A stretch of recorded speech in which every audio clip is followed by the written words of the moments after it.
I don't know what the heck I'm doing outside anyways. It's so freaking hot. This was a bad idea. Hey everybody, Shawn from Silicon Theory here, and I am outside on this beautiful sunny Southern California day, and I wanted to just get a couple of things off my chest, and the most important of which is 2018 has been really a very disappointing year for smartphones. And I know you're going to say, whoa buddy, pump the brakes, I don't know what the hell you're talking about. Let me cover a few things first and see if you don't agree with me after all.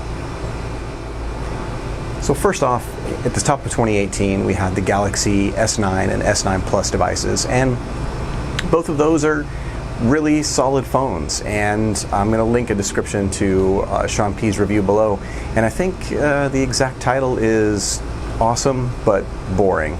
And that's really what they were. The S9 and S9 Pluses were pretty much just a rehash of what the S8 and S8 Plus had been, and for the most part they're fine. They're pretty much the same as last year. They just moved the fingerprint sensor a little bit and called it a day. And yeah, maybe they're saving their awesome, cool new technology for the 10th anniversary phones next year, but this year kind of underwhelming, and their sales numbers pretty much reflect that. Then we moved on to the LG G7, which, if you watched our Best of 2017 video, you know that both Shawn P and I were kind of hyped for this, and it's fine. It's a really good phone, but it doesn't do anything better than any other smartphone in the marketplace right now to distinguish itself from the sea of other smartphone contenders. It's just kind of there. And it shouldn't be. It's really a terrific phone, but it just isn't. It's just not something that would blow anybody away, not anything new or different or really anything exciting in the way of a 2018 smartphone. Then we got the HTC U12 Plus. Now, there wasn't a U12, just a U12 Plus, and you really can't even buy this phone anywhere at a carrier in the United States, and for a really good reason. The phone is not good.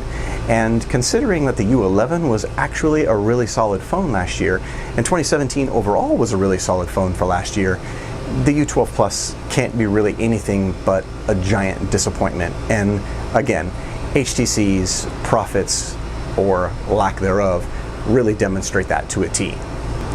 Next up, the OnePlus 6.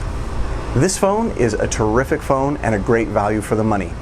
You know what else was a terrific phone and a great value for the money? The OnePlus 5T, and the OnePlus 5, and the OnePlus 3T. And you get where I'm going with this. Pretty much every other OnePlus smartphone is a great phone and a terrific value for the money. The OnePlus 6, pretty much just the same thing. Still no wireless charging, still no water resistance, and actually, finally, a usable camera. And that's a really good thing. But just another phone from OnePlus, although it does come in white and red really soon. Is there sweat on my forehead? And while we have yet to see the Pixel 3 and Pixel 3 XL, the renders of those are already shaping up to be kind of disappointing too. This may be the first year that I don't actually buy a Pixel phone, and if I do, it'll probably be the smaller of the two, the Pixel 3, because one, notches suck, and two, I just don't like the design.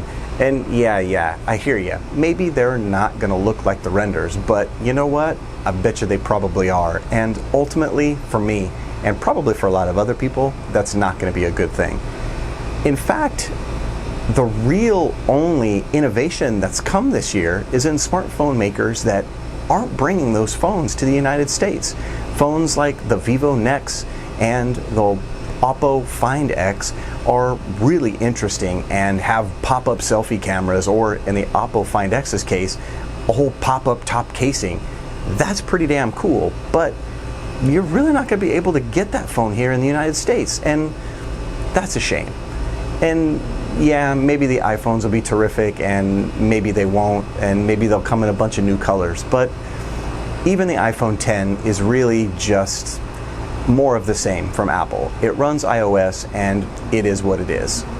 I really didn't even want to mention Apple, but honestly, this heat has got me crazy. I don't even know what I'm talking about, but this is an Android enthusiast channel for the most part, and again, we're not a ton into Apple and iOS devices, but the iPhone X didn't blow anybody's socks off. And yeah, maybe it brought the fancy notch to the forefront of everybody's expectations, but again, not really a good thing.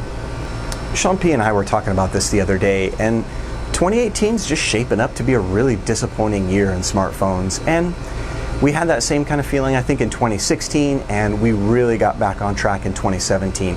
A lot of primo stuff last year. So hopefully 2019, especially with the 10th anniversary Samsung phones, maybe the S10 and S10 Plus will blow us away, maybe the Note 10 will blow us away.